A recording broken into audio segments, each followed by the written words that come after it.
जंग उधर और तेज हो चुकी है। रूस एक घायल शेर की तरह यूक्रेन पर अब टूट पड़ा है। पिछले 50 घंटों में जिस तरह से यूक्रेन ने रूस में घुस करके भीषण एक के बाद एक बड़े हमले किए, 700 किलोमीटर भीतर घुसकर, उसकी वजह से पुतिन को उन्होंने खून के आंसू रुला दिया है। और अब यही वजह है कि पुतिन खुद अब फौजी वर्दी पहनकर बॉर्डर पर पहुंच गए हैं और यूक्रेन के सर्वनाश का उन्होंने ऐलान कर दिया है। वॉर जोन से आ रही रिपोर्ट के मुताबिक रूस की एयरफोर्स, मिसाइल और ड्रोन ब्रिगेड ने अब यूक्रेन में लगातार 5 घंटे तक हवाई हमले किए और दावा अब यह किया जा रहा है कि सिर्फ 24 घंटे के अंदर यूक्रेन पर 646 बड़े हमले रूस कर चुका है।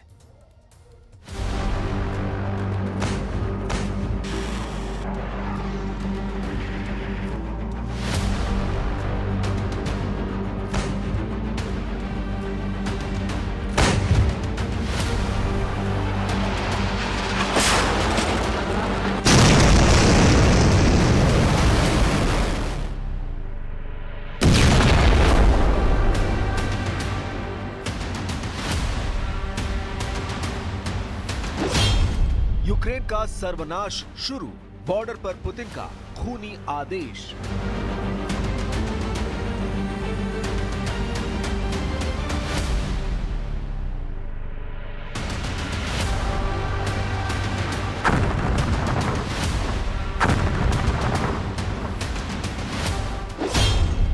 रूस यूक्रेन जंग इस वक्त बेहद बुरे दौर में पहुंच चुकी है।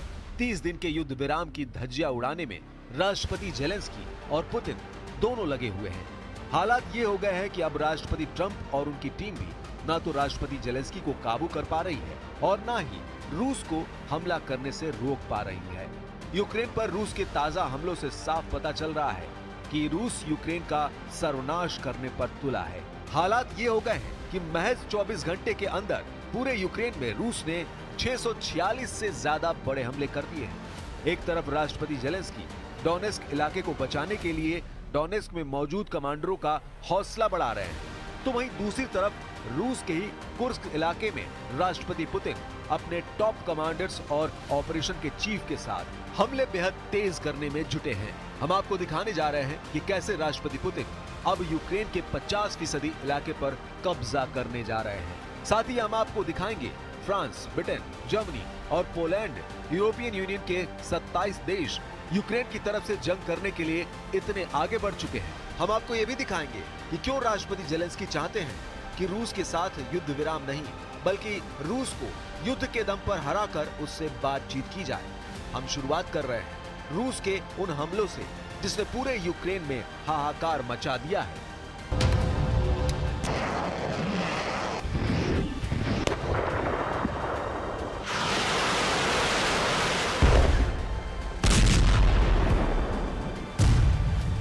चौबीस घंटे में 646 हमले, कीव के उड़ाए चिथड़े।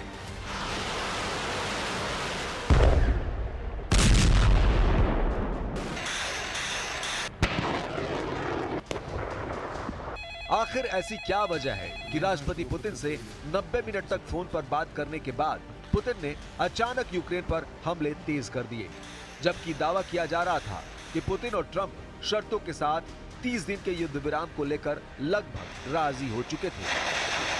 हम आपको बता दें, यूक्रेन के राष्ट्रपति किसी भी कीमत पर रूस के साथ युद्ध विराम शर्तों के साथ नहीं चाहते हैं। यही वजह है कि यूक्रेनी सेना ने रूस में पिछले 56 घंटों में ऐसे बड़े और खूनी हमले किए हैं जिसने पुतिन को पूरी तरह से बेकाबू कर दिया है। आप खुद देख लीजिए, रूस के टैंक, तोप, ड्रोन, लड़ाकू जेट यूक्रेन में कहां-कहां कितने हमले कर चुके हैं।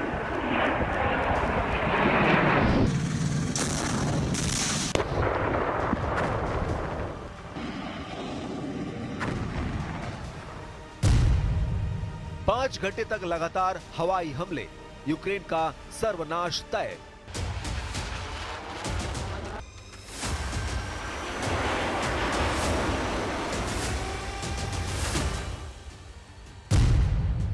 हैरानी की बात तो यह है कि रूस ने यूक्रेन पर यह हमले ऐसे वक्त में किए हैं जब सऊदी अरब में अमेरिका की मध्यस्थता में सोमवार यानी 24 मार्च को रूस और यूक्रेन के बीच वार्ता होने वाली है।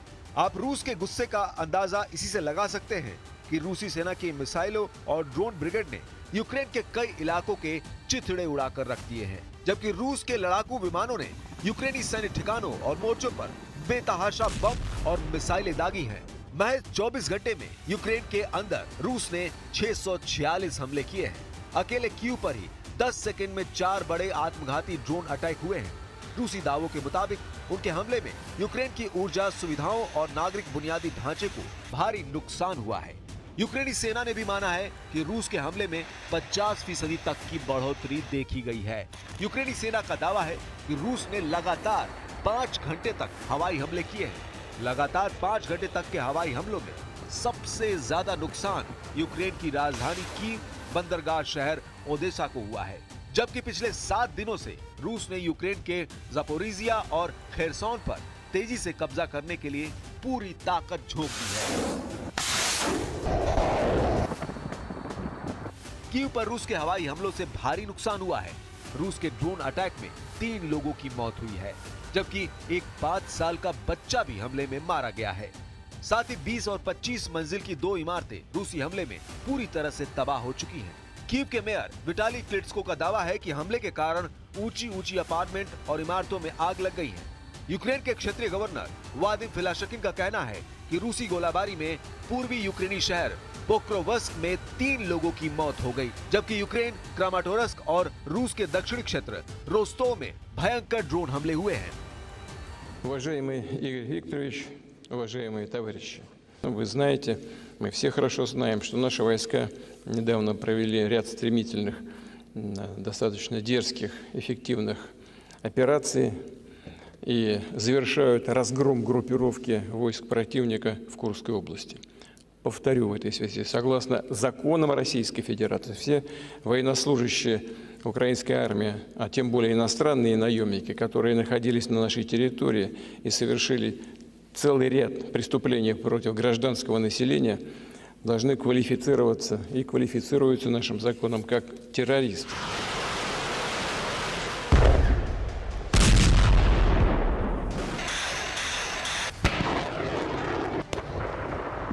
रूसी सेना के तूफानी हमलों ने सारे रिकॉर्ड तोड़ दिए हैं। पिछले 24 घंटे में पूर्वी यूक्रेन, दक्षिणी यूक्रेन और पश्चिमी यूक्रेन पर सबसे प्रचंड हमले रूसी सेना की तरफ से किए जा रहे हैं। हैरानी की बात तो यह है कि जैसे एक तरफ रूसी सेना ने अपने सुखोई और मिग सीरीज के लड़ाकू विमानों से यूक्रेनी सेना के ठिकानों को तबाह कर डाला है, तो वहीं रूस की बैलिस्टिक, क्रूज और हाइपरसोनिक मिसाइलों ने यूक्रेन के डोनेस्क, खार्किव, खेरसोन, ज़पोरिजिया पर अंधाधुंध हमले किए हैं। रात और दिन यूक्रेन पर मिसाइलों की बरसात हो रही है। यूक्रेनी सेना इस वक्त रूसी सेना के हमलों के सामने निहत्थी साबित हो रही है, क्योंकि अमेरिका ने अपने सैटेलाइट और जमीनी खुफिया नेटवर्क को यूक्रेन के लिए बंद कर दिया है, जिसकी वजह से यूक्रेनी सेना रूसी सेना के सामने अंधी हो चुकी है। यूक्रेनी सेना को हमला करने वाले रूसी जेट, मिसाइलों, रॉकेट और ड्रोन के सही पोजीशन का पता नहीं चल पा रहा है, जिसकी वजह से यूक्रेन रूस हमलों में बुरी तरह से तबाह हो रहा है। हम आपको रूसी हमलों से जलते यूक्रेन की बर्बाद और विनाश की वो तस्वीरें दिखाने जा रहे हैं जिसने यूक्रेन से लेकर यूरोप तक कोहराम मचा दिया है।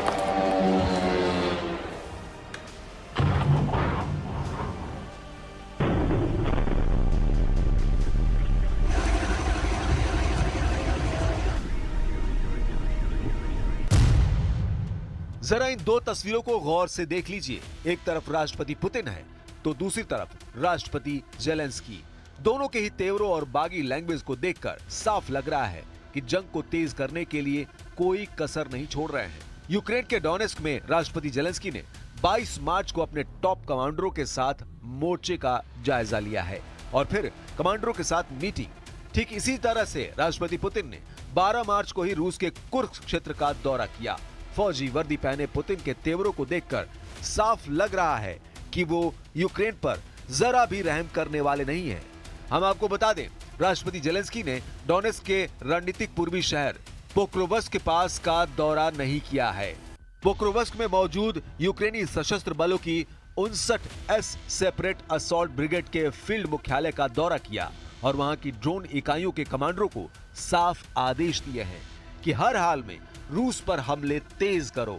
वहीं दूसरी तरफ पुतिन ने कुर्स्क मोर्चे पर मौजूद रूसी जनरल स्टाफ के प्रमुख वालेरी गेरासिमोव की एक रिपोर्ट सुनी, जिसमें रूसी जनरल स्टाफ के प्रमुख वालेरी गेरासिमोव ने दावा किया कुर्स्क इलाके से यूक्रेनी सेना को खदेड़ा जा रहा है और यूक्रेन के 50,000 सैनिकों को घेर लिया गया है। इसके अलावा कुर्स्क में ही रूस ने यूक्रेनी सेना की मदद कर रहे नेटो के 50 अफसरों को भी घेर लिया है। कुल मिलाकर पुतिन और जेलेंस्की दोनों ही एक दूसरे के खून के प्यासे हो चुके हैं। Задача в ближайшее время, в кратчайшие сроки окончательно разгромить противника, окопавшегося на территории Курской области и ведущего здесь еще боевые действия, полностью освободить территорию Курской области, восстановить положение вдоль линии государственной границы. И, конечно, нужно подумать, просил бы подумать в будущем и о создании зоны безопасности вдоль государственной границы. Об этом тоже нужно подумать. Вже більше тижня на столі пропозиція повного припинення вогню. І тиші немає тільки тому, що цю пропозицію не сприймає Путін. Тому тиск потрібен, тиск на Росію. ईरान को लेकर इस वक्त इजराइल में बड़ा तनाव फैल गया है। ईरान में 20 मार्च को आए भूकंप को लेकर के ऐसी रिपोर्ट छपी है जिसे लेकर ईरान का परमाणु कार्यक्रम चर्चा में आ गया है। ट्रंप क्या करने वाले हैं, नेतन्याहू क्या करेंगे? दोनों खतरों को देखते हुए ईरान ने अब अपनी तैयारी भी पूरी कर ली है। अब मार्च के आखिरी दिनों तक ट्रंप को कोई बड़ा फैसला भी लेना पड़ सकता है।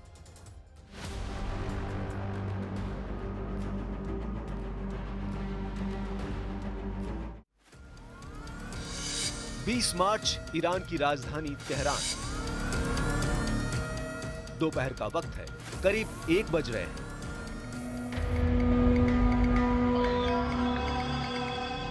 जुहर की नमाज का वक्त है, लोग मस्जिदों में हैं। नमाज के बाद कुरान शरीफ पढ़ रहे हैं। रमजान के दौरान ईरान के बाजारों में भी भीड़ है। तभी 1 बजे सब कुछ हिलने लगता है। ये ऐसा भूकंप आया जिसने ईरान के साथ पूरी दुनिया को हिला दिया। पता चला कि एपिसेंटर बादरूद शहर में है, जो मध्य ईरान में तेहरान से 225 किलोमीटर दक्षिण में है। बादरूद वो जगह है जहां से 26 किलोमीटर पश्चिम में है ईरान का सबसे बड़ा परमाणु अड्डा नतांज।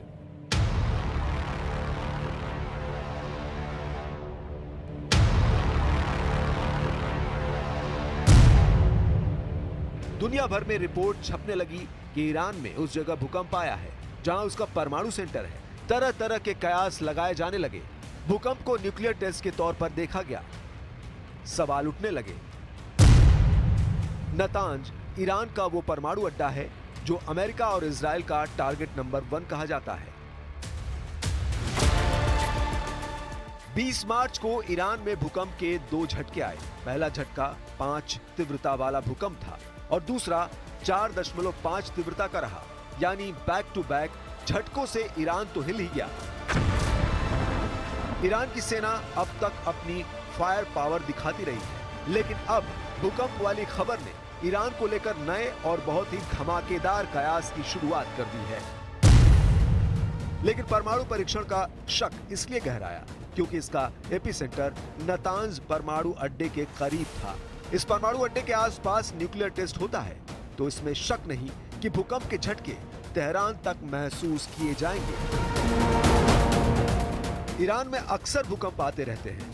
ईरान की 90% जमीन ऐसी है जो भूकंप के खतरे वाली रेंज में है, यानी भूकंप के लिहाज से दुनिया के सबसे संवेदनशील जोन्स में आता है।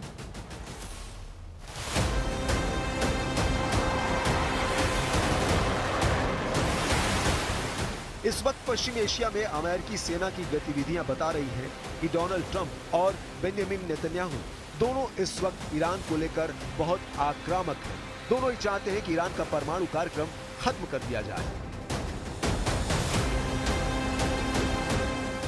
फिर वो दबाव से हो या फिर बमबारी से।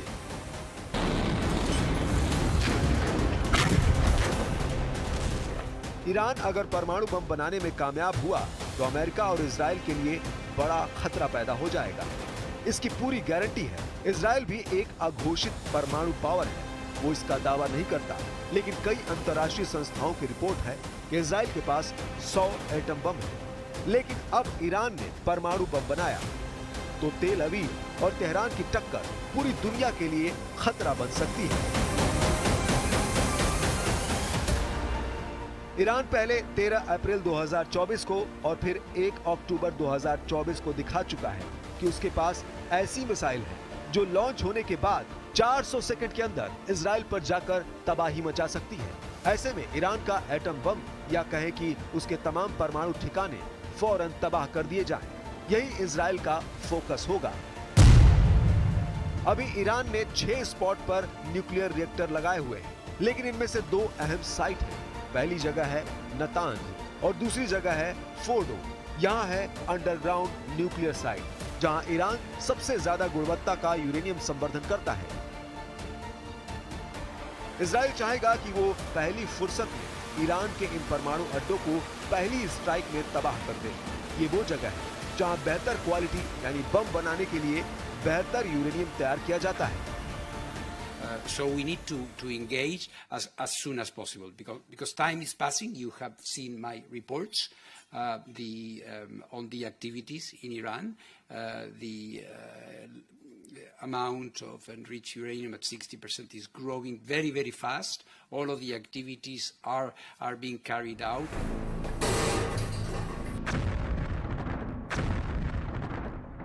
इजराइल ने लेबनान और गाजा में अब तक जो बमबारी की है उसके जरिए नेतन्याहू ने यह भी दिखाने की कोशिश की है कि उनके बम कितने ज्यादा खतरनाक हैं। इजराइल जब अमेरिका से मिले बंकर बस्टर बम मारता है तो क्या होता है?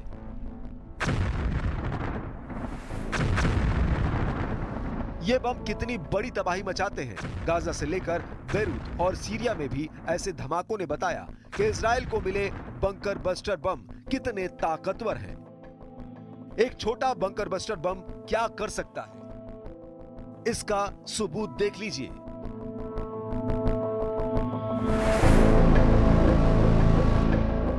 ये गाजा के खान यूनुस में गिरे बम के बाद हुई तबाही का वीडियो है। ये क्रेटर यानी वो गड्ढा देखिए जो इजराइल के बम फटने के बाद बना है। 5 मीटर गहरा और 20 मीटर चौड़ा ये गड्ढा इजराइल के उस बम ने बनाया है जो नेतन्याहू को डोनाल्ड ट्रंप ने सप्लाई किया है। इसी हमले में 16 लोगों की मौत हुई है। यहाँ क्या बचा है देखा जा सकता है। 20 मीटर के दायरे में 5 मीटर गहरा गड्ढा। अगर छोटा बंकर बस्टर ऐसा कर सकता है तो बड़े बड़े बंकर बस्टर क्या करेंगे?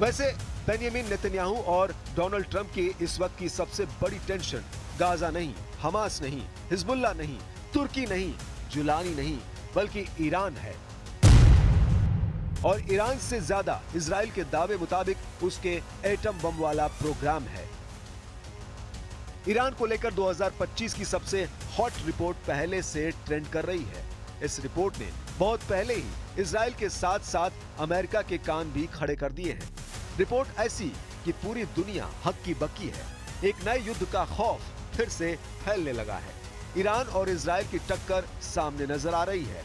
इसकी बड़ी वजह है अमेरिकी अधिकारियों का एक विस्फोटक दावा। अमेरिका के खुफिया अधिकारियों का मानना है कि ईरान में वैज्ञानिकों की एक सीक्रेट टीम एटम बम बनाने के लिए बहुत तेजी से काम कर रही है। सवाल है कि क्या ये ईरान का शॉर्टकट एटम बम है? सवाल है कि क्या ईरान बड़े परमाणु बम की जगह शॉर्टकट रास्ता अपनाकर छोटा एटम बम बना रहा है। सबसे पहले अमेरिका के अखबार न्यूयॉर्क टाइम्स पर यह खबर छपी और उसके बाद पूरी दुनिया में यह रिपोर्ट वायरल हो गई। अमेरिका से लेकर यूरोप और इजराइल की मीडिया लगातार इस पर चर्चा कर रही है।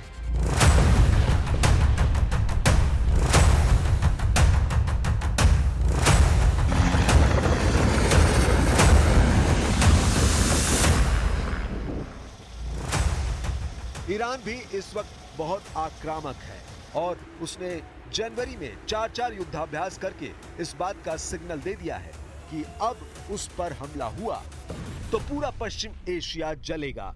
इजराइल और अमेरिका के अड्डों को तो पूरी तरह तबाह कर दिया जाएगा। इसलिए ट्रंप और नेतन्याहू के सामने चुनौती बहुत बड़ी है।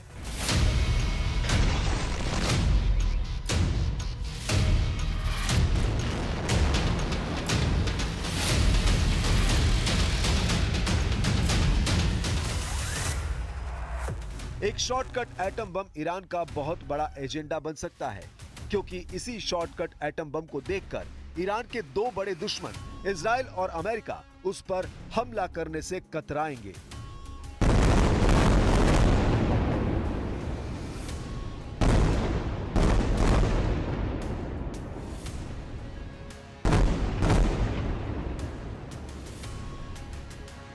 איננו מסירים את עינינו מאיראן שמאיימת להשמיד אותנו, ואנחנו נחושים למנוע מאיראן להשיג נשק גרעיני וגם נשק אחר שיכול לאיים על ערינו ועל יישובינו.